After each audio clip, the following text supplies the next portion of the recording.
If you're gonna go for sequences, get DPS sequences instead. Allow me to tell you why that is today. My name is Juice, and let's get into it. Okay, so, I want to start this off by saying, support sequences on their own aren't necessarily low quality. The buffs that they give are good. You do get what you're pulling for when it comes to what they give you. However, when it comes to overall account value, you would actually rather go for DPS sequences. The reason why I feel like this is something important to highlight is because in most games like Wuthering Waves, gacha games, the general consensus is that you want to invest highly into your supports because they're going to last a lot longer than your main DPSs. But Wuthering Waves is a unique case where the DPSs don't really fall off that much. Every limited 5-star DPS is very good, and I would say that the lower ones, they're still decent, and the best ones are insane. There's generally always a very nice balance kept, and whenever the older ones are falling off, there's always a new teammate coming out to try and help out their meta position. So there's never a situation in which a character is just completely bricks for the rest of their time in the Wuthering Waves meta.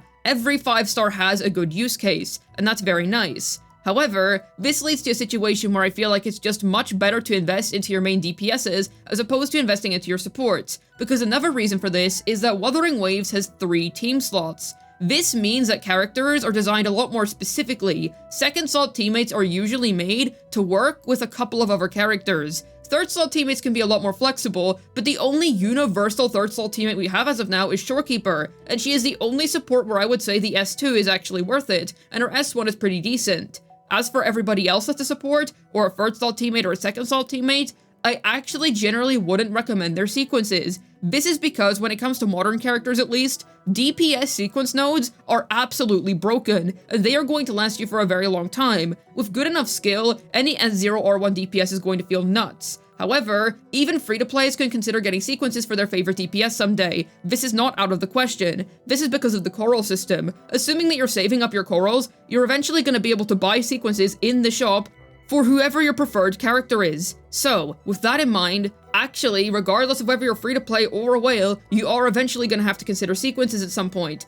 The only player that I can imagine not adhering to this is somebody that insists on playing as 0 or 1 characters, so they use all of their corals just to get more pulls. However, I think that for the majority of people, you're going to be trying to get the value out of those corals and getting sequences. So, let's talk about DPS sequences. They tend to really buff up a character's performance to an insane extent. I should say, the only time where I wouldn't really recommend this is if your DPS is really old.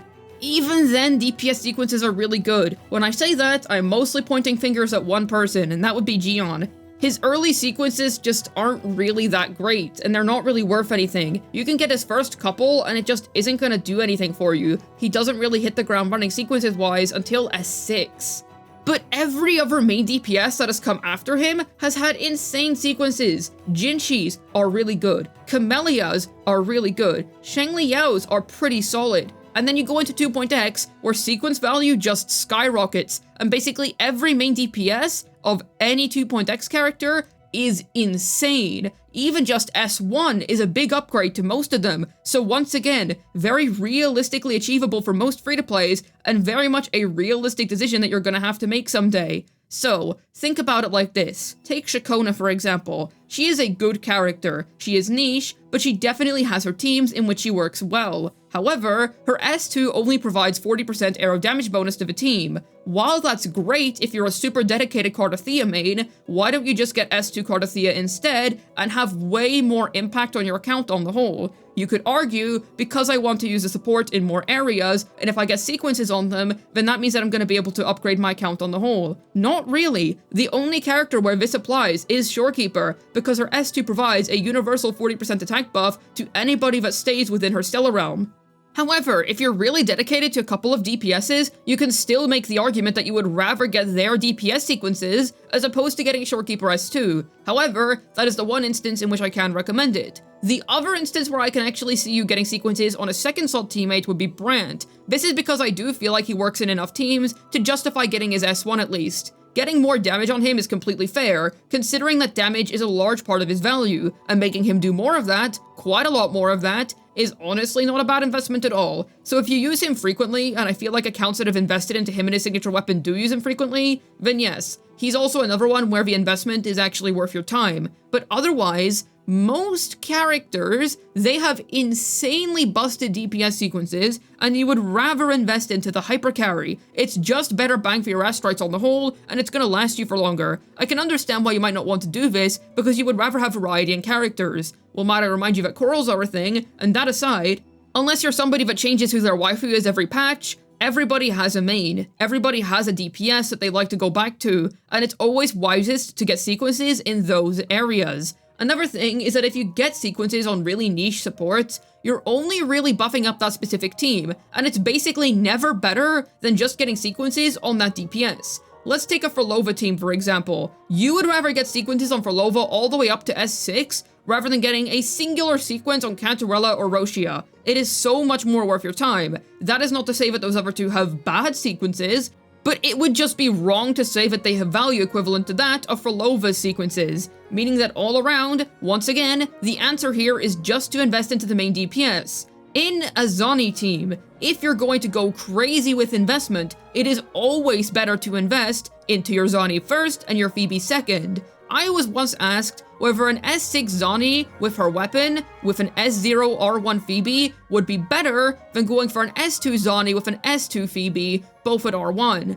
The answer was actually getting the Zani S6 was better. Now obviously I'm not really trying to appeal to S6 here because that's kind of crazy, and if you're going for that, well then you obviously have a wife or husband that you're really inclined to. However, that aside, this point still stands even if it's just S1 to 2. You would still rather get it on your Zani, despite Phoebe being a much more flexible character. You can take this logic across to basically every main DPS, and it's going to hold true. Now once again, there are specific situations in which yes, you would actually prefer the sequence on the third slot or second slot teammate. For example, if you're a Colcharo player in 2025, don't worry, me too, then S2 Shorekeeper is worth it, because it's not really worth pulling for Yinlin for him. Quick swap teams end up being Virgil Roth's best in slot, so there's not really any purpose in trying to play him as a hyper carry because his damage just isn't really all that good, and getting sequences on Yinlin just isn't really a good idea, because their sequences suck until S4 and S6. You have to go all the way for that, and if you're doing that, then you're probably a big Yinlin simp that's not really playing Colcharo for Colcharo, and at that stage, I wouldn't be surprised if you were just playing DPS Yinlin. But you get the point. After a certain stage, you're not really going to have much else you can do to invest into him. At that point, S2 Shorekeeper is an excellent investment for you if you're really dedicated to that respective character. However, it once again ends up being about being dedicated to a set of characters or one particular unit. This is always what sequences are about. And I can understand the apprehension. I can understand being a little bit worried and thinking, am I gonna regret getting the sequence later? What if I just don't really find this DPS fun anymore? And that is realistic. But like I have said a couple of times throughout this video, most of the time, getting sequences on that support is going to be more restrictive. Shorekeeper is literally the only exception. For example, back when Roshia came out, yes, you could actually fix her field time issues by getting her S1. That did help. Yes, absolutely. However, any amount of astrites that you put into Roshia would still be a waste, because you would much rather just get sequences on your Camellia instead, because basically any of those were going to be a better investment than anything you put into Roshia. And that just kind of proves the point that no matter what you do, you just kind of end up going in circles, and you end up at the same starting point. That being, you should get DPS sequences over support sequences. Now obviously, if you really love a certain second slot or third slot teammate,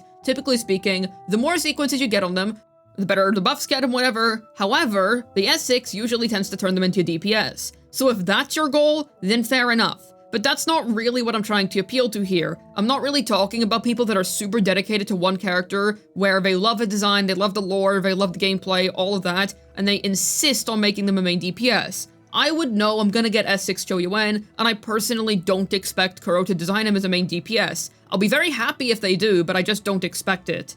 I'm more so talking about people that are thinking of S1 to 2 characters, and they're not really sure as to who they should invest into. It seems like you should get sequences for supports, but consider this. A lot of them end up being niche or just helping that character's damage. You can check a Yuno sequences in the game already. Most of them only really help her damage.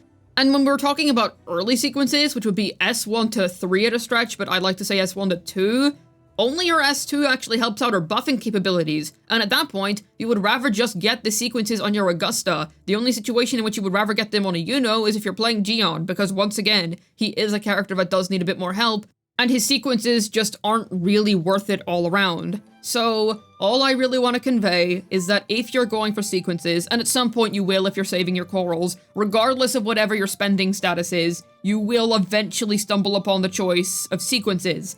I would say invest into your main DPSs. Yes, you're going to continue to build your roster over time, they're adding more tower floors, and having more and more characters is good, but because of corals, we don't really have to think of it from a polls perspective as much as we can think of it from a corals perspective. It's something that you can work at over time, and I just think that saving up all those corals only to buy some support sequences that aren't really going to go that far for you account-wise, not the best idea. Save them for your dedicated main, perhaps if you're really worried about getting it for a new character, wait for their rerun, see if you still like them that much, and then go ahead. You're gonna feel absolutely great, and it is gonna be far stronger than what any niche support sequence is gonna be able to do for you.